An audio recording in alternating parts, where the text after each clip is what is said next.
Buen día, República Oriental del Uruguay. Espero que te encuentres bien en un día, bueno, muy lluvioso, toda la madrugada lloviendo, muy oscuro, mucha agua. Esperemos que esta agua evidentemente resulte positiva para las reservas de agua que tanto se discutió en el país con este proceso de sequía, después de que no se hizo nada, ¿no? Durante 15 años de un gobierno anterior. Este gobierno no es que haga mucha cosa tampoco, ha arreglado un poquito las cuentas, ha ordenado la casa, digamos. Esta casa que considerábamos nosotros en una metáfora es un poco aquella casa de los Vaneskaya en Jardín de los Cerezos, esperando que sea rematada. De algún modo la pintamos un poco, la arreglamos, le reordenamos algún aspecto financiero, algún aspecto económico. Todos estamos sentaditos en los mismos lugares de esta casa, esperando el remate ya definitivo, porque de república, de Estado de Derecho nos queda muy poco. Uno se va enterando de cosas que está planteando este gobierno, de urgencias legislativas o intereses legislativos, y realmente da asco, da lástima. Es evidentemente un país que va rumbo a una socialización total de sus recursos. No se habla más de crecimiento económico en la actividad privada. Es impresionante lo que estoy viendo. Antes de empezar con esto, les digo que hoy tenemos un programa muy intenso, muy nutrido. Vamos a conversar en un rato con la directora de medios públicos, con Fabiana Conti, a ver qué pasa ahí con los medios públicos, con las radios, a qué se están dedicando, qué hacen, qué presupuesto tienen, cómo se ha reconfigurado esa tarea de comunicación desde el Estado. En definitiva, hablamos de radios que son de todos nosotros, que son capital estatal. Vamos a conversar con el escritor Pablo Bierzi.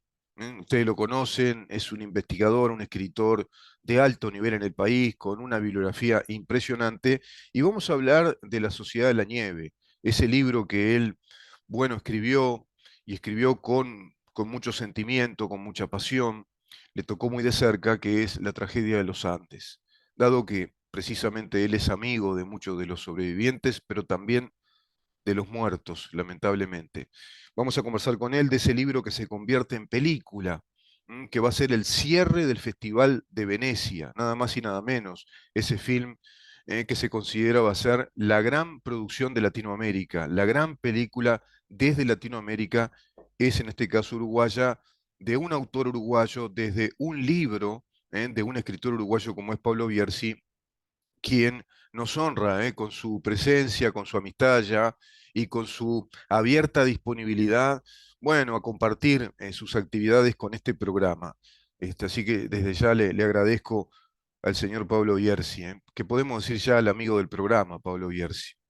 Y también vamos a conversar con la doctora Grisel Pereira sobre un tema fundamental que es el Estado, la libertad, el Estado y los cambios de paradigma, como se están planteando en Argentina, respecto a lo que plantea Javier Milei, respecto a todo esto que ha sucedido en esas internas llamadas las PASO, donde colocan a la libertad, evidentemente, por encima del resto de las fuerzas políticas, que van a, bueno, a tener tres partes, ¿no? Esa campaña electoral va a tener tres fuerzas políticas con una moneda tirada en el aire, pero todo indica que Milei va a seguir creciendo, que la libertad avanza, va a crecer, porque la fuente causal de todo este deterioro en Argentina, del desastre, de la debacle, del incendio de la economía argentina sin reservas en el Banco Central, con un disparo ya hacia la hiperinflación, con 22 millones de pobres, con un montón de gente en planes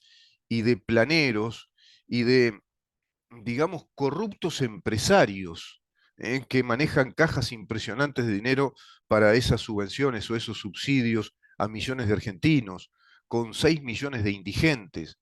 Todo eso obedece a esa brujería económica o a ese delirio económico que es el socialismo. Conversamos eso con la doctora también Grisel Pereira y en virtud de paradigmas que se instalan en los estados, nuevos paradigmas ideológicos y no científicos, que también generan presupuestos inútiles, presupuestos que son gastos y gastos del Estado, porque son presupuestos para actividades que no producen riqueza, como por ejemplo la ideología de género. Milei habla directamente de eliminar el Ministerio de la Mujer, del Género y creo que de la Violencia, algo así se llama, como eliminar el Ministerio de Cultura, eliminar el Ministerio de Ambiente. Claro, es todo creación de burocracia, más y más y más burocracia para crear regulaciones, regulaciones que le salen dinero después a cada uno de los empresarios que emprenden, que invierten en una actividad productiva, en una actividad empresarial, porque se van a encontrar con una cantidad de cotos regulatorios vinculados a esa ideología ambientalista que plantea argumentos por todos lados en cuanto a esto no se puede, esto tampoco, esto no se hace, esto no, esto no se dice, parafraseando a Serrat. Es realmente una gran batalla cultural que se está librando en Argentina desde el movimiento de Milei, acompañado por la doctora Victoria Villarroel y un equipo enorme, evidentemente, de profesionales que van paulatinamente a salir a la luz. No cabe duda que ahora, una vez que él ya plantea su fórmula de gobierno, sus eventuales integrantes, sus eventuales ministros, ministras, van a estar entonces a la luz pública manifestando, explicando, detallando ese plan de gobierno. Y en Uruguay más de lo mismo, más populismo, más socialismo, más ideas en el Parlamento que son descabelladas. ¿Se acuerdan que habíamos hablado de las descabelladas ideas que plantearon, por ejemplo, Cabildo Abierto por un lado, el Frente Amplio por otro, de ir a un plebiscito, de juntar firmas, de movilizar a la gente en primer lugar, de movilizar presupuesto del Estado? ¿Para qué? Para utilizar la Constitución como un instrumento normativo que legisle aspectos, actividades que son materia reservada de la ley. Ya hemos explicado lo que significa eso. Lo que está reservado en la ley en un orden jurídico y lo que es materia exclusiva de una constitución. Una constitución, una vez que le instalás algo, evidentemente tenés que saber si eso que le instalás como normativa condice con los principios constitucionales, porque si no, en sí misma, esa nueva disposición constitucional es inconstitucional, por un lado. Tenés que saber si coincide con los principios que la Constitución formula, porque esa Carta Magna nos constituye como una nación, como un país, como un todo, como un Estado, en las interrelaciones entre el Estado y nosotros, los ciudadanos, las personas, porque somos eso, una asociación política, una asociación libre, soberana, sobre la base de esos principios constitucionales. Entonces, plantear un plebiscito para establecer un tope en los intereses de los préstamos, es decir, marcarle un precio al mercado de las empresas que brindan ese servicio, a las empresas financieras que otorgan préstamos, es un disparate mayúsculo, es un disparate total desde el punto de vista constitucional, desde el punto de vista económico. Lo mismo respecto a lo que plantea el Frente Amplio. Plantear que la Constitución pueda tener una disposición que prohíba la capitalización de ahorros que muchos ciudadanos quieran hacer respecto a sus aportes una vez que llegan a un nivel económico de ingresos y que de ese nivel económico de ingresos puedan disponer de un 5% de ese 20% que nos exige la ley jubilatoria de aportes al BPS, que un 5 en vez de ir al pilar solidario de reparto del BPS vaya a un ahorro que se capitalice, que se rentabilice y que se considere que la Constitución deba prohibir esa actividad, es otro disparate mayúsculo, una aberración desde el punto de vista constitucional, una aberración desde el punto de vista de la concepción de un país. Es absolutamente patológico ya plantear las cosas de esa manera. La Constitución no tiene que disponer eso ni prohibirlo, y por otra parte incurriría en una flagrante, en una grave, en una brutal contradicción la propia Constitución, que en sus artículos 7, 32, 36 reconoce la propiedad privada, el emprendimiento, la actividad libre de los emprendedores, la libre empresa, la propiedad privada en sí. ¿Cómo prohibir una actividad que proviene de precisamente los capitales privados? Que es una actividad que a su vez permite que los uruguayos, con sus esfuerzos personales, con sus aportes de ese salario, puedan capitalizar parte de esos aportes para integrarlos a un patrimonio personal. Es realmente lamentable. Pero en el mismo tenor que estos disparates que ya directamente quieren usar la Constitución como si fuera una materia elástica de legislación, cuando la Constitución en sí es un instrumento que ordena a nuestro Estado, que es un documento que consigna principios que son perennes, que son pétreos, y que establece disposiciones generales desde esos principios para que las leyes de orden público, en primer término en esa escala jerárquica, para que leyes comunes, para que decretos y actos administrativos se correspondan con esos principios de la Constitución.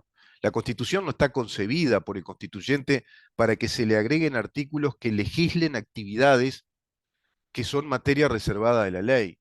La Constitución no está para legislar puntualmente y detallar o prohibir alguna actividad económica o actividades comerciales o actividades vinculadas precisamente a la propiedad privada. Bueno, eso están haciendo, planteando en el escenario político ya de un inmediato, prácticamente inmediato y eventual debate, fuerzas políticas como el Frente Amplio y Cabildo Abierto. Populismo, populismo. Vamos a una pausa y vamos a entrar en este otro populismo que plantea el Partido Nacional, senadores del Partido Nacional, respecto al banco hipotecario del Uruguay. Sinceramente, ayer me lo pasó un amigo, un jurista de altísimo nivel, con quien hablamos todos los días y desarrollamos hasta un taller de ideas, de pensamiento, de análisis de lo que pasa en el país, y sinceramente no lo podía creer. Esto está publicado en un tuit de Pablo Rosselli. Muy buena esta entrevista a la presidenta del Banco Hipotecario del Uruguay, y acá en esta entrevista, esta señora, la doctora, incluso también abogada, Casilda Echevarría, bueno, explica el disparate que se plantea desde la Cámara de Senadores y que plantea el contador Botana o economista, no recuerdo ahora si es contador o economista, Botana. ¿Se acuerdan el intendente de Cerro Largo que dijo que a él ni a Cerro Largo le tenían que imponer nada porque eran una especie de, no sé, república soberana respecto a los cascos, ¿se acuerdan? Los cascos para los motociclistas. Entonces, toda la gurizada de Cerro Largo, imagínate, desde el malandraje, desde el pillaje, desde los descerebrados adolescentes que andan en moto, no había problema. Somos un departamento libre, acá la gente usa si lo quiere, si no, no lo usa. El casco, ¿te das cuenta? Si tiene un accidente directamente en moto, te matás. Tu cabeza es el primer paragolpes. Bueno, ese es Botana, ¿no? Que llega a decir, a mí me importa un rábano lo que diga la presidente del Banco Hipotecario del Uruguay. Fíjate vos. El jueves pasado el senador Sergio Botana pidió la renuncia de la presidente, yo voy a decir del presidente, acá ponen la presidenta en inclusivo, del presidente del Banco Hipotecario, la doctora Casilda Echevarría. Quédate ahí que vamos a entrar en este tema, vamos a desarrollar un poco esto en análisis para ver cómo se instaló el populismo en nuestro país desde esta coalición también, y ni hablamos de cosas sensatas y ni hablamos de construir un Estado con un modelo económico de desarrollo que propicie la inversión privada y el crecimiento de la actividad privada, inclusive que estimule a la migración, a la inmigración, porque nos falta gente. Así no vamos a ningún lado. Quédate ahí. Maxi, ¿te parece? Vamos a una pausa y continuamos.